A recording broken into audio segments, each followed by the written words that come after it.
भक्ति देवी कब किसके ऊपर कृपा कर दे, कब किसके हृदय में जाकर के भक्ति देवी विराजमान हो जाए। और जिस भी जीव के हृदय में एक बार यदि भक्ति देवी ने प्रवेश कर लिया तो उस हृदय में कभी भी अहंकार नहीं रह सकता, उस हृदय में कभी भी दोष नहीं रह सकता, कभी भी लोभ नहीं रह सकता।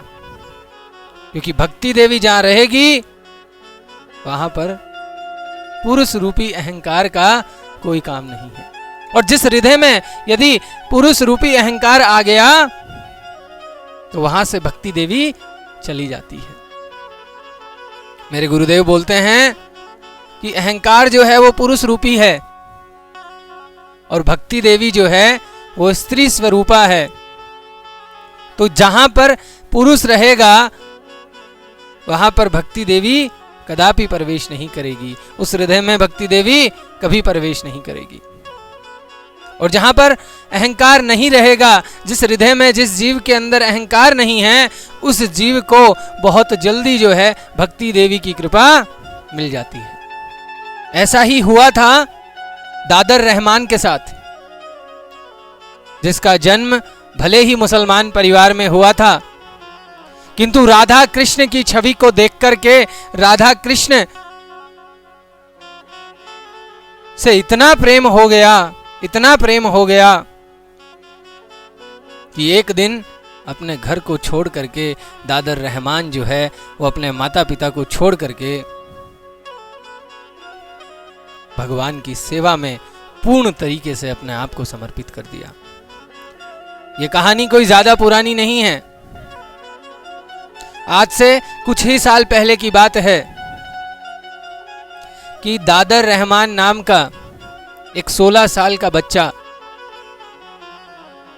जब पढ़ने जाता था तो रास्ते में एक मंदिर आया करता था जहां पर श्याम सुंदर विराजमान थे, राधा रानी विराजमान थी। रोज उनके दर्शन करने जाया करता था। रोज उनके दर्शन करते करते करते करते एक दिन श्याम सुंदर ने इतनी इतनी इतनी इतनी दया करी दादर रहमान के ऊपर कि बस अब उनको देखे बिना दादर रहमान को चैन नहीं पड़ता। मथुरा का रहने वाला, विश्राम घाट के निकट रहने वाला, मुसलमान परिवार में जन्म लेने वाला दादर रहमान यदि भगवान के प्रेम में अपने आप को समर्पित कर सकता है और भगवान उनको स्वीकार कर सकते हैं, भगवान उनको अपना सकते हैं, तो फिर आप और हम क्यों ये देखते हैं कि हम ऊंचे कुल के हैं, हम नीचे कुल के हैं, हम ब्राह्मण हैं, हम ऊंची जाति के हैं, हम शूद्र हैं, हम नीची जाति के हैं। भगवान धर्म नहीं देखते हैं कि यदि मुसलमान के घर में पैदा हुआ है जीव तो उसको स्वीकार नहीं करेंगे। अगर ऐसा होता तो भक्त दादर रहमान को भगवान ने कैसे स्वीकार कर लिया, महाप्रभु ने हरिदास को कैसे स्वीकार कर लिया। ये तो आप और हम द्वेष करते हैं, ईर्ष्या करते हैं एक दूसरे से इतना नफरत करते हैं कि जिसके चलते हम ही जो हैं वो मेरे श्याम सुंदर को पूर्ण रूप से समर्पित नहीं होते हैं, जिसकी वजह से उनकी कृपा से वंचित रह जाते हैं। यदि एक बार राधा रानी को, एक बार श्याम सुंदर को अपने आप को समर्पित करके देखिए महाराज, गुरु को अपने आप को समर्पित करके देखिए, अगर हृदय के अंदर भक्ति प्रकट ना हो जाए तो मुझसे कहना। दादर रहमान देखिए मुसलमान परिवार में जन्म लिया है, 15-16 साल का बच्चा है, माता पिता रोज पीटते हैं, इतनी पीड़ा दे रहे हैं कि तू उन काफिरों के साथ क्यों रहता है, तू उन काफिरों के मंदिर में क्यों जाता है, तू उन काफिरों के देवताओं को, देवियों को क्यों इतना प्रेम करता है। फिर भी दादर रहमान का प्रेम कम नहीं होता। भक्ति में यही तो शक्ति है, जब श्याम सुंदर कृपा करते हैं तो जीव को कष्ट सहने की शक्ति भी देते हैं। अरे प्रहलाद महाराज को देखिए, पिता ही शत्रु बन गए, पिता ही शत्रु बन गए। देखिए, विचार कीजिए प्रहलाद महाराज के बारे में कि पिता चाहते हैं कि मारो इस बेटा को, जब तक ये रहेगा तब तक मेरे कुल का नाम डुबो देगा, ये कलंक है। और देखिए किस प्रकार भगवान प्रहलाद महाराज की रक्षा करते हैं, किस प्रकार पग पग पर श्री हरि प्रहलाद महाराज को बचाते हैं। ऐसा ही दादर रहमान के साथ हुआ महाराज। जब घर को छोड़ करके निकल पड़े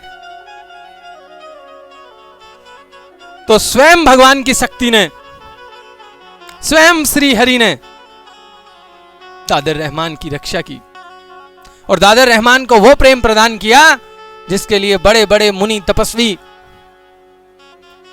तपस्या करते हैं। वो केवल और केवल श्याम सुंदर की इतनी सी कृपा से, इतनी सी दया से दादर रहमान ने प्राप्त कर लिया।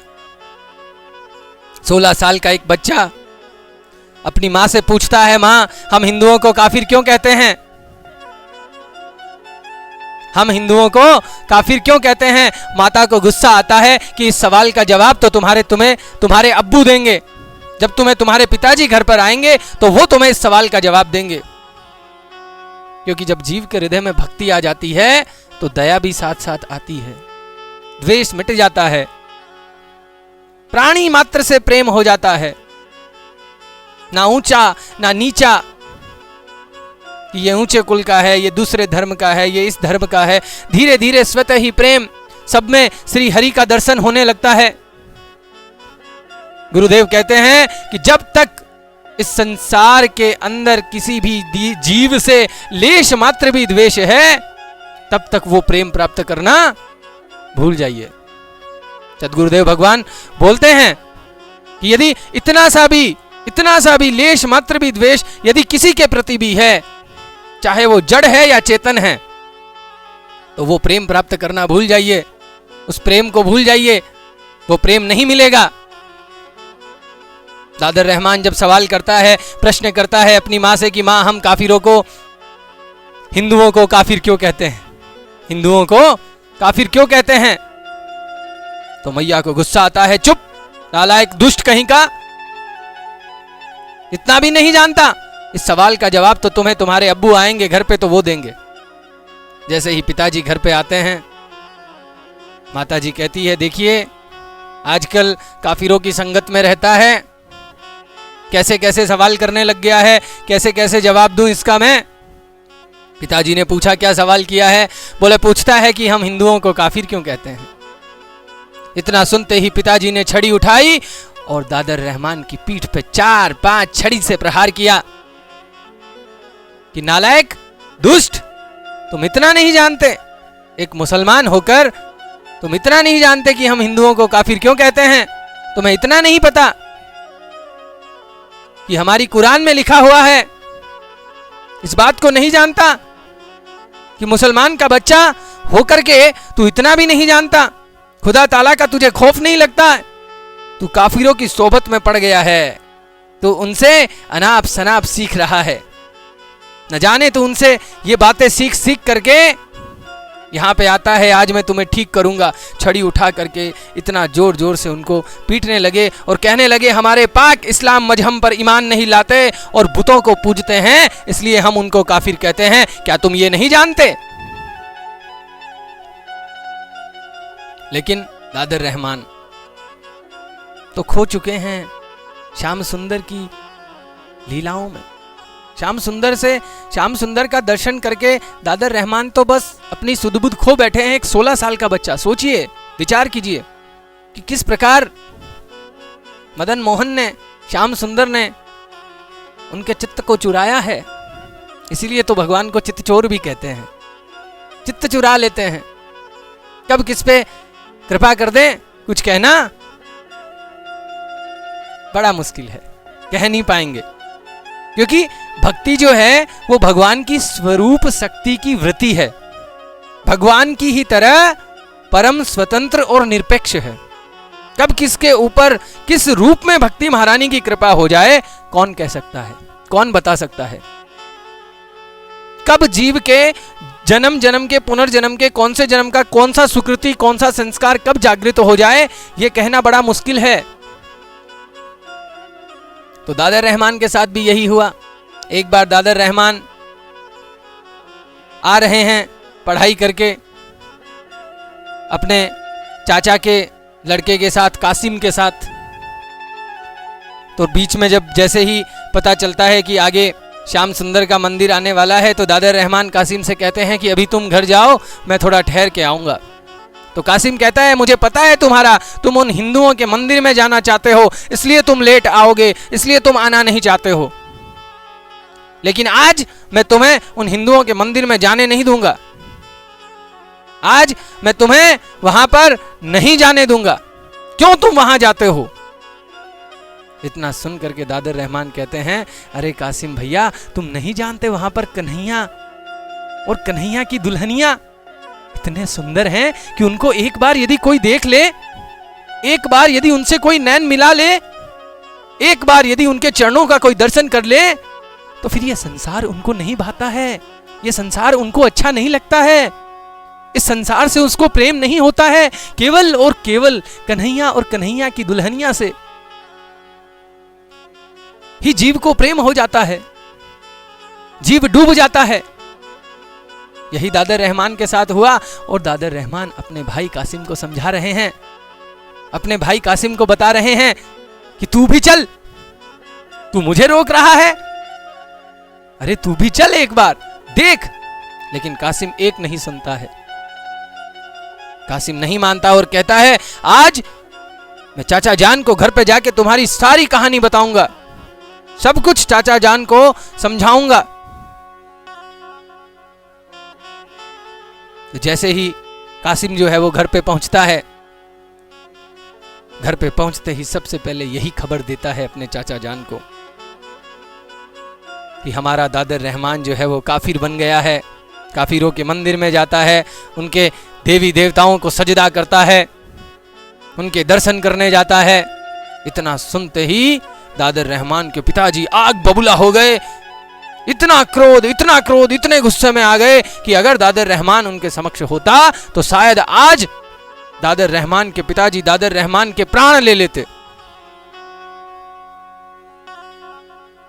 लेकिन दादर रहमान अभी तक घर पहुंचा नहीं था।